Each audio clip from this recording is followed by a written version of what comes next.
Good evening. Good morning. This is 9:57 a.m. Eastern Standard Time. Sunday, February 23rd, 2020. And we should probably talk a little bit about what I have experienced on the Astralscape in alien craft. Because, well, there's entities in control here, right? Who don't know that they're being stalked. And that there's entities who are more powerful than them. They're under their scrutiny. Yes. Pardon me. It's not bad lungs, it's good weed. Anyway.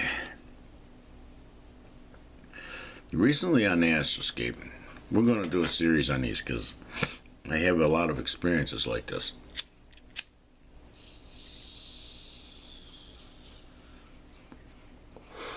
But recently on the Astralscape, I got sucked into the body of an alien entity. What will be alien to us as humans here. And he was flying his craft. And he was engaged in an interdimensional war in the atmosphere of a planet resembling this one. Could have been this one. You know, at some point in time, either in the future or in the past. You know, it could have been part of what got rid of the Nibiru culprits. You know, there may have been help for the time-traveling angels of death that attacked their ancestors and stopped them from bringing that modern technology here that got recorded in the hieroglyphs. You see.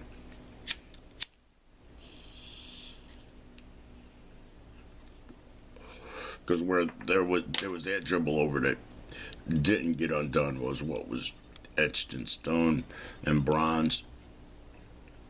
So yeah, I'm inside this entity. I'm flying this craft. I'm doing a really good job. I know everything to do.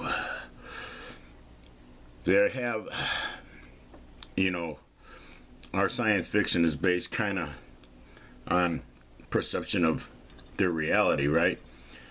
So, like, you know, there really is like a hyperspace function for emergencies. It's an emergency function. It's kind of to give. I don't have a better descriptive to give than hyperspace to, you know, that humans could wrap their minds around. So it's kind of like that. But there's two options. There's option where you just exit, and it immediately you're in another dimension. Your whole craft is in another dimension immediately. Or there's the option with an exit, okay, where when you're leaving the one dimension to go to the other dimension, it looks like your craft exploded. So that's hyperspace with exit, you see. Now, I didn't, you know, read any buttons or, you know, instruments or any of the stuff in this craft. I just, because I was in this entity and I had access to his physical memory, I knew what the buttons were for. Now, this entity got shot at by another craft of some other entities that are just as powerful and technologically advanced. And they're battling it out. This is a fighter pilot. And it's weird how, you know, my childhood dreams, one of them was to be Elvis Presley. Just be him, you know. I don't know how I thought that would happen, but I thought I would just magically wake up one day as Elvis Presley. Another childhood dream I had was to become a fighter jet pilot, you know, because I wanted to fly those fighter jets.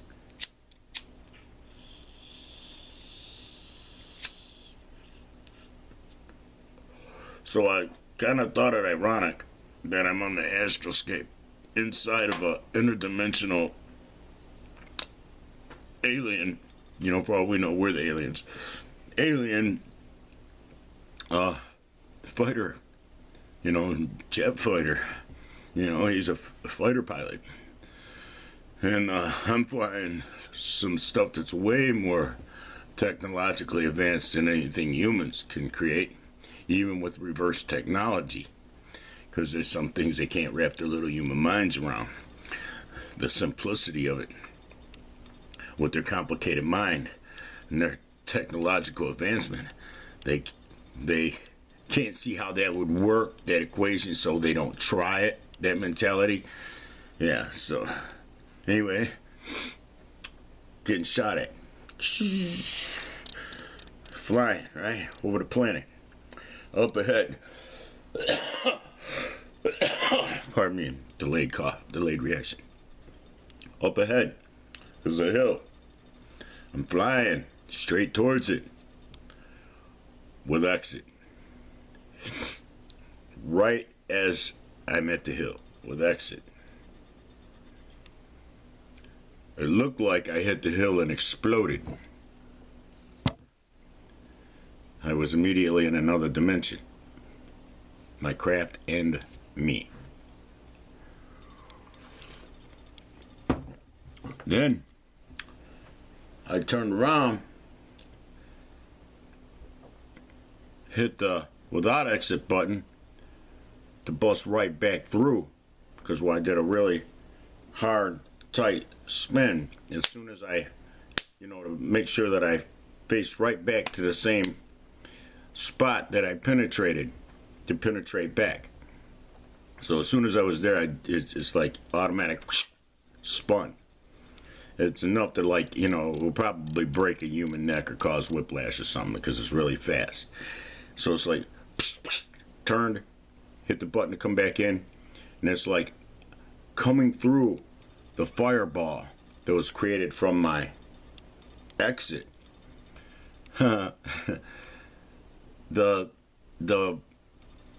I'm flying through the fireball as if I exploded and came back to life and flew out of it. You know, as if my craft exploded, but it created a clone of it and came back out of it. Which, that is an amazing fighter tactic. An amazing thing.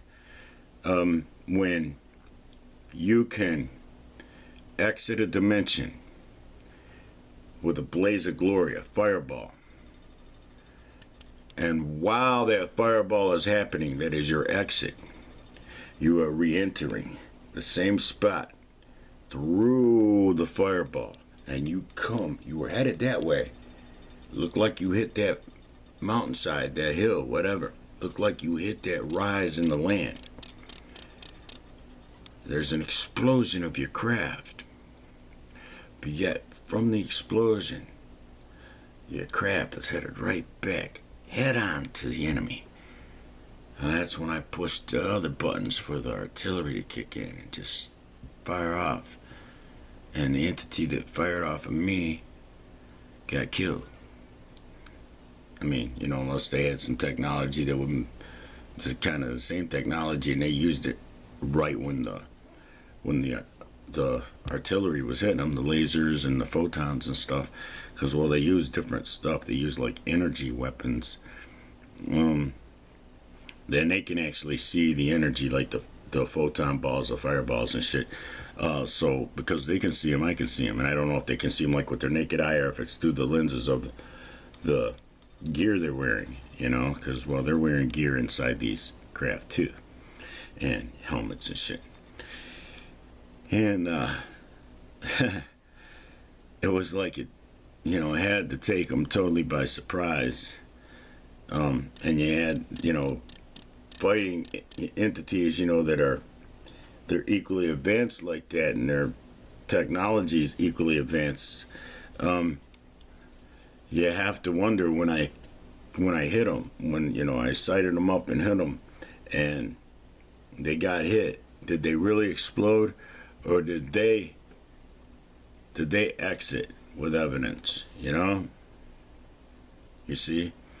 So they didn't pop back in to come after me, but maybe their ploy is different, or maybe they don't know how to do the spin as soon as they hit the other dimension to pop back through the same little ripple that they popped out of, to get back to the same spot they were at in the same moment. You see, there's all these things where, like, if you jump from one dimension to another and had it, you know, and not done the spin to pop right back through the same ripple while it was rippling, immediately, just the slightest bit off, popping through the dimension wall, the Astralscape wall, could have put me in a different world, in a different universe, in a different construct, in a different time. You see what I'm saying? This is how entities, you know, fighter pilots, alien fighter pilots get lost and don't make it back. You see? Because while they're out there, they went through the wrong ripple, or went through the wrong spot in the wall of time. You know, there's all these bubbles. I mean, if your human eyes saw it, what you see is like a bunch of bubbles, and it's a wall of time. And all these bubbles have moments in them, you know, that happened. This was how they utilized the time loops. They line these bubbles up to the spirit memory, the non-tamperable, non-deletable spirit memory of the culprits, you see. So it's like we're in an ant farm right now. We laid down an escrow to get in here, to experience this, and to be gauged, spirit scanned, with non-tamperable, non-deletable spirit memory that even records our thoughts and omissions. You know, it damn sure records our deeds and what we say, right? And a lot of people don't know it records their omissions and their thoughts too. That's to gauge their heart. But you know, we pay to get in here for the opportunity to get to the next timeline, and then graduate that one to go to the real Earth, which is protected by 2 timelines now. It's the same timeline, but it's played twice. Once long and drawn out, and once fast, 1,000 years. We're in the long and drawn out first one right now, and a lot of entities are not going to graduate from here. Okay? They're going to die and go into the time loops. Then the timeline is going to get reversed, like taking a computer back to the restore point. And those entities that went into the time loops were like infected files that got put in a virus vault. And they're going to get time looped as their victims and as slaves and stuff like that. And then they're going to get spiritually executed, what is referred to in the Bible as the second death. The timeline gets restarted, okay, from the restore point. They never get put back in it.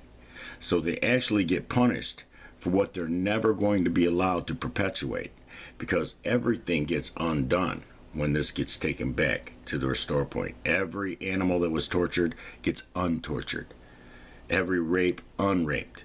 Every murder, unmurdered. All the bad stuff that the entities, the infected files did, gets undone. You see? And it gets replayed without the infected files. Those of you who are, you know, down with computer technology, this makes total sense to you. It's like it clarifies it for you. And hey, wow, that's what the Bible's talking about.